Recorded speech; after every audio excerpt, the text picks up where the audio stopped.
যে 1890 সালে যে মসজিদটি তৈরি হয়েছে, তারপরে এয়ারপোর্ট হয়েছে 1924-এ।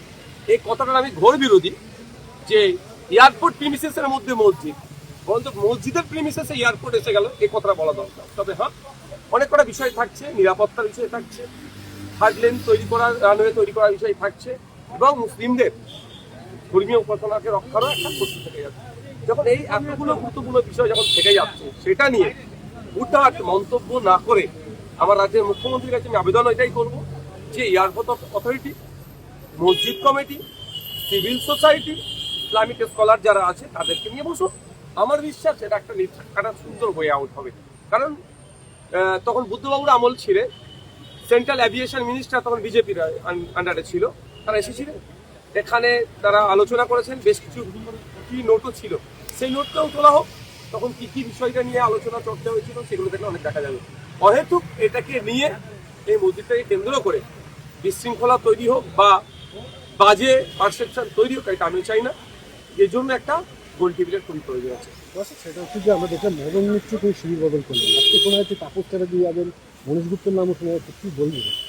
দেখুন, তৃণমূল যে ভিডিওর মাঝে সকলের কাছে একটাই অনুরোধ, আইএসএফের সব রকমের খবরাখবর সবার আগে পেতে আমরা আইএসএফ এই পেজটি এক্ষুনি ফলো করুন। পাপগুলো করেছে, অবশ্যই মমতা ব্যানার্জিকে একটা বড় অংশ পাপ দিতেই হবে মাথায়, কারণ তিনি দলের সর্বোচ্চ নেত্রী ছিলেন। তার আমলে অন্যায়গুলো হচ্ছিল, তিনি মুখ বুঝে সহ্য করেছেন। এই পাপের ফলগুলো এগুলো হচ্ছে। যারাই যাচ্ছে তারাই দেখছি অভিষেক বন্দ্যোপাধ্যায়ের জন্য দল ছাড়ছে, বা অভিষেক বন্দ্যোপাধ্যায়ের জন্য শিবির বদলাচ্ছে, বলছে অভিষেক বন্দ্যোপাধ্যায়কে তোপ যাচ্ছে।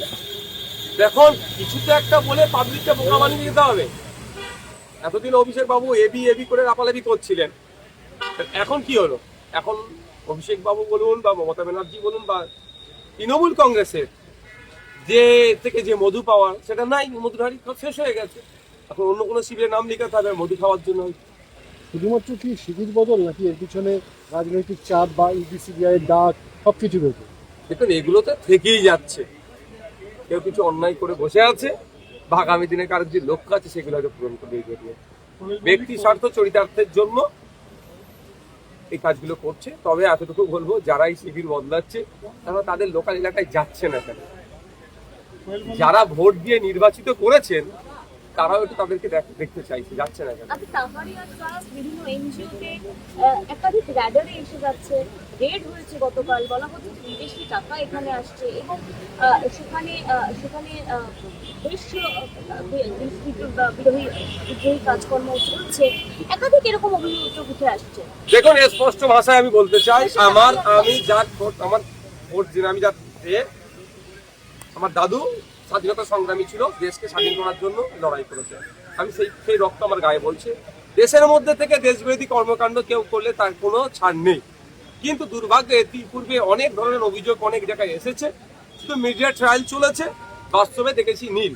এক্ষেত্রেও টাইরিয়া ফাউন্ডেশন বলুন কি সংস্থা বলছেন, যে কেউ যদি এফসিআর এর মধ্যে টাকা নিয়ে আসে তাদের কোনো অপরাধ করেনি। হ্যাঁ, এফসিআর এর সময় এখন যে বর্তমানে যে কেন্দ্র সরকার চলছে, প্রচুর লোকের এফসিআর বাতিল করে দিয়েছে। বিদেশি টাকা যারা অনুদান নেয়, সে নিয়ারও ভবিষ্যৎ আছে, সে টাকা নিয়ে কোথায় কিভাবে খরচ করছে সেটা দেখার দায়িত্ব। তদন্ত যদি অন্যায় করে থাকে, একটাও না ছাড় পায়, তবে হ্যাঁ, আমার অনুরোধ এটাই, উইদিন 6 মান্থ তদন্ত প্রক্রিয়া শেষ হোক। তাহলে ইডি, সিবিআই, এনআইএ সব নিচ্ছে, তদন্ত কচ্ছপের গতিতে চললে হবে না। উইদিন 6 মান্থ অন্যায় করলে রাস্তায় ফাঁসি দাঁড়িয়ে এমন দৃষ্টান্ত তৈরি করতে হবে, দেশে থেকে দেশের গাদ্দারি করার সাহস পাবে না।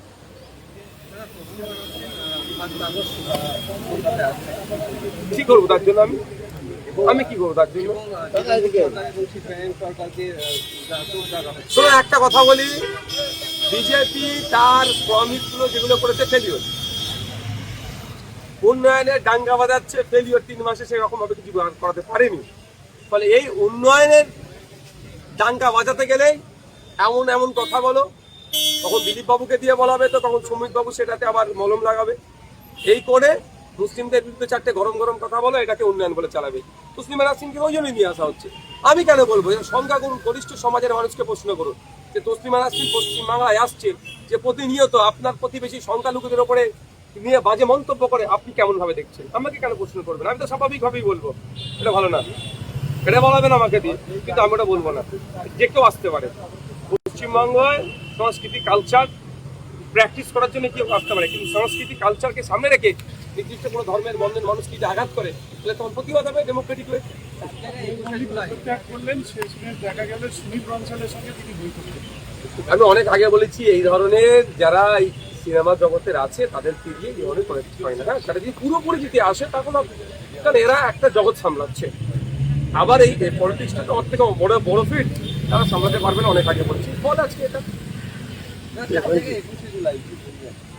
আমি কয়েক জায়গায় বলে অসুবিধা কি আছে, পাওয়া যাবে।